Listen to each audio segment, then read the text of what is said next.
Person in rechten Zeit. La cantante de más de 200 ans a perdu 2% de la population. Teil an der Nordseite sowie des Außenbereichs Moving forward. So today I'm going to talk a little bit about business travel and how business travel has become an everyday taken for granted part of working life for so many people.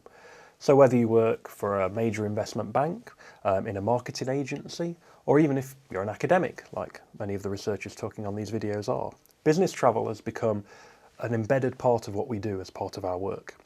So we spend time on the road, up in the air, flying around the world, and don't really question that as a way of completing our everyday work practices.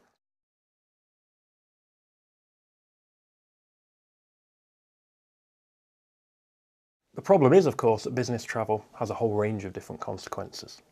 So if you're an employer, you have concerns about the cost, but also about the risks that go with travel. So the recent Icelandic volcano demonstrates very clearly how having travellers around the world who become stranded can cause all kinds of problems for businesses in terms of maintaining the continuity of their work. From the traveller's point of view, of course, travel isn't without consequences too. So, for example, we can think about the social consequences, the people you leave behind at home, the stress that might cause, particularly for children. We can also think about the general hassle and difficulties that go with being on the move and trying to work in a mobile fashion.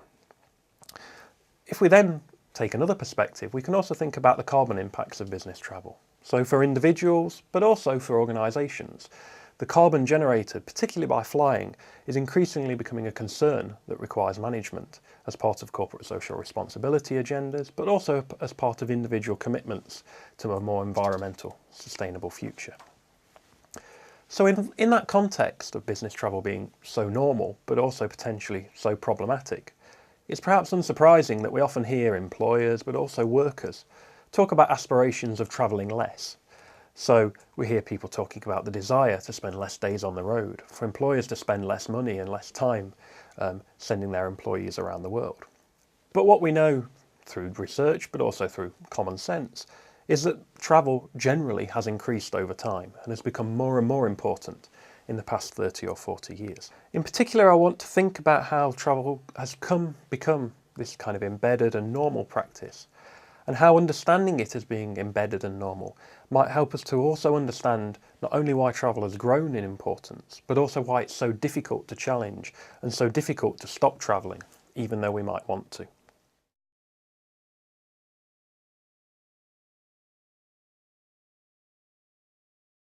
So first of all then, let me just say a little bit more about the rise of business travel. Let's think about the main trends and what the data tells us in terms of business travel. Now, at one level, it's notoriously hard to access data about travel because much of it is held by corporate travel agents and they treat that as proprietary information. However, what we can do is focus on particular modes of business travel and identify some key trends that give us a bigger picture about what's been happening in the past 30 or 40 years. So let's think about air travel, which is often the form of travel that's most associated with business travel for international work. Research suggests that somewhere between 20 and 40% of all flights are for business purposes. And if we then take that 20 and 40% and calculate using World Bank data, we can reach the conclusion that somewhere between 3.5 and 7 billion passenger journeys are made every year for business reasons by air. And so straight away we start to see the significance of business travel in terms of a mobility practice, but also in terms of those social, environmental, corporate dilemmas that I was talking about earlier.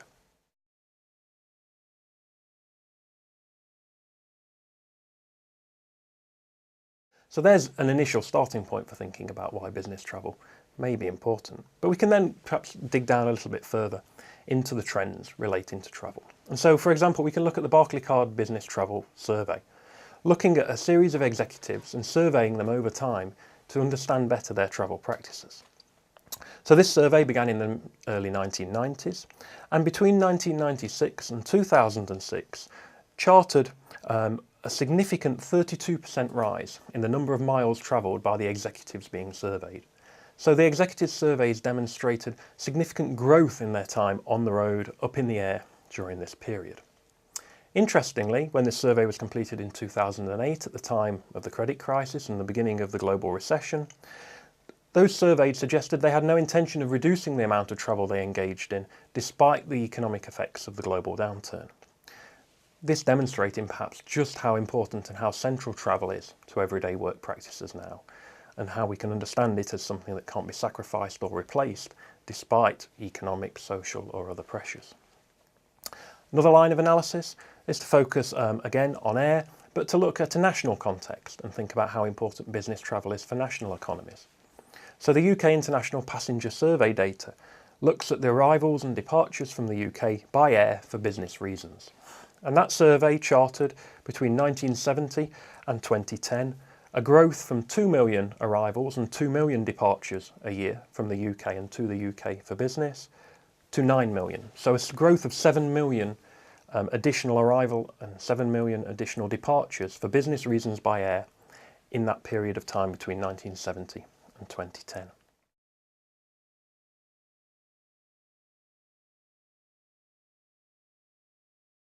Again, when we put all of this together, we start to see this significant trend with business travel becoming ever more important, ever more proliferating, yet, as I hinted at the start of the video, potentially ever more problematic as a result of this growth. Now, what should we make of that? Now, in some ways, of course, that's unsurprising, I suppose. If we think about the globalisation of the economy in the past 40 years or so, we would logically expect that there'd be more travellers and more business travel ongoing. But when we think about that trend and that growth and the connection of travel to the globalisation of the economy, a new set of questions starts to emerge, particularly in light of the technological revolutions that have been taking place at the same time as the globalisation of industry. So, for example, the rise of videoconferencing raises questions about, well, why isn't travel increasingly being substituted for by virtual communications?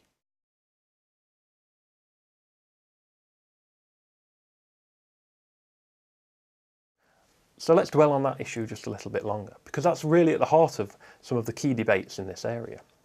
If we roll back to the beginning of the new millennium, around the year 2000, there was a significant belief that video conferencing, the rise of Skype and the internet technologies would lead to a decrease in the need for business travel, a substitution effect whereby people travel less and spend more time interacting virtually. Now, clearly these technologies have grown in importance. Yet we haven't seen the substitution effect that we expected. In fact, many researchers now write about the idea that we have video conferencing acting as a form of mobility ally. By that they mean video conference is used to allow more frequent interactions between business people located around the world, but doesn't replace the need for face-to-face contact. So the same level of travel occurs, video conference just provides a new way to interact between those moments of face-to-face encounter. Now, this was surprising to some extent for the literature. A substitution effect was very much expected but didn't occur. So it raises questions about why that is and how we explain that. And that's really the task for the remainder of this video, is to think about why we haven't seen the change in the role of business travel we might have expected in the past 10 to 15 years, and how that might be connected to this problem of overcoming difficulties associated with social, environmental consequences of travel in a corporate setting. So let's think about that issue a little bit more.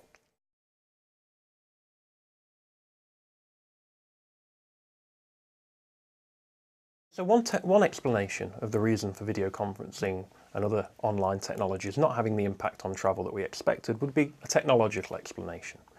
So these technologies simply don't provide the kind of richness that you get from a face-to-face encounter, seeing the whites of one another's eyes, body language and what that tells us about the relationship. And there's ultimately something increasingly important in such explanations. We all know that meeting face-to-face is very different than having an encounter over the screen.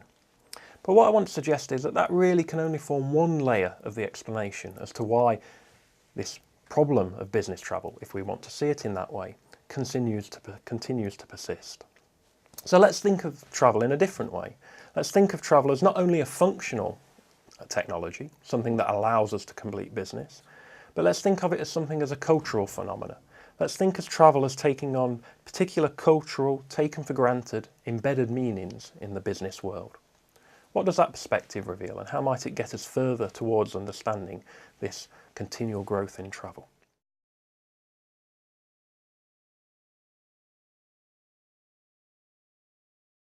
Well, one argument I want to put forward is that over the past 30 years or so, what we've seen is the production of a particular set of cultures and logics and discourses that create travel as normal, necessary and expected. So if you want to be a successful business person, you have to be a traveller. Now, these cultures have emerged from all kinds of sources, but perhaps one source we might focus on is the role of the mobility industries themselves. So the airlines, for example, generating logics around the business traveller as being the successful business executive. So one example of this comes from the work of Hudson, who took a historical perspective, looking at the adverts of the British Overseas Airline Corporation and the way that they described the business traveller. So they described in their adverts the logic that the successful business traveller, going by first class or business class, was the individual who would make the corporation successful. And therefore, any company that wanted to be successful needed to have the effective and successful business traveller. And we saw these adverts emerging in the 1970s and beginning to penetrate popular culture in terms of the understanding of the business traveller as the successful executive.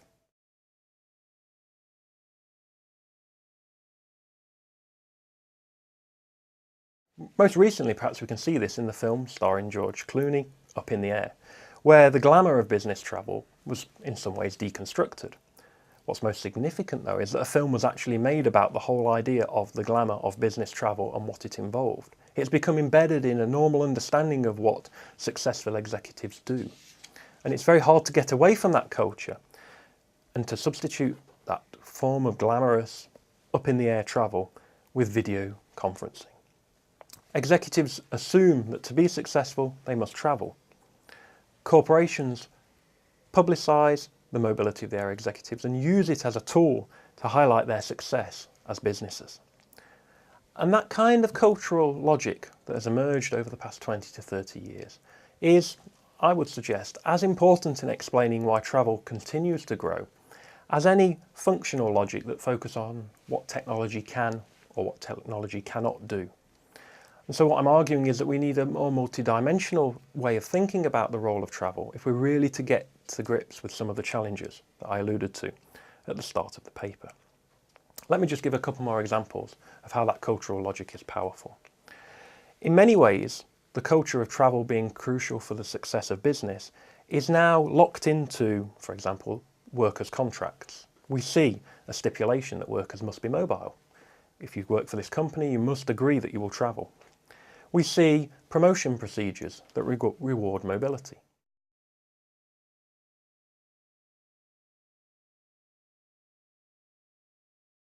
So Espino and colleagues, in a survey of World Bank employees, found that 69% of employees felt that their career prospects would be jeopardised if they didn't actively engage in travel.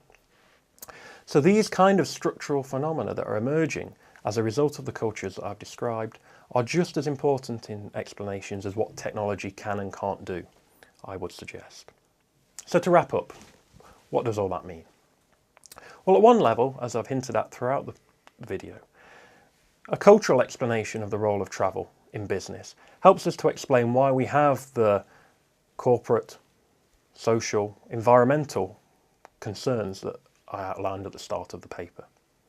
So the idea that we all know travel is carbon intensive, we all know that potentially we should aim to reduce travel, yet we don't seem to be able to do it, can be explained as much by the cultural mechanisms that lock us into wanting to and feeling the need to travel as any functional explanations about what it allows.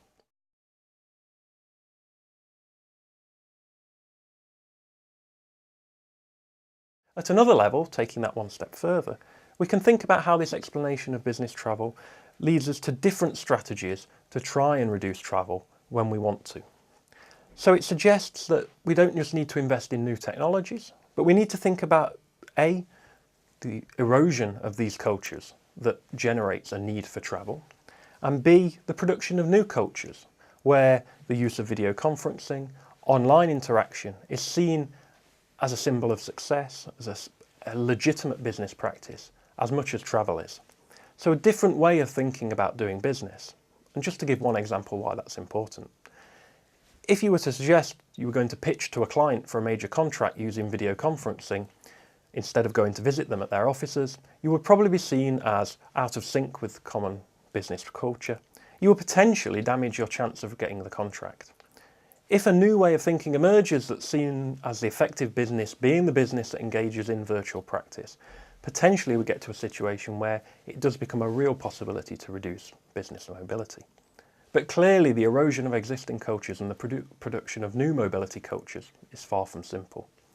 And in that sense, business travel really is an exemplary mobility practice that helps us to understand how mobility has become so embedded in everyday life, in the corporate but also the personal setting. Seite sowie den Außenbereich den rechten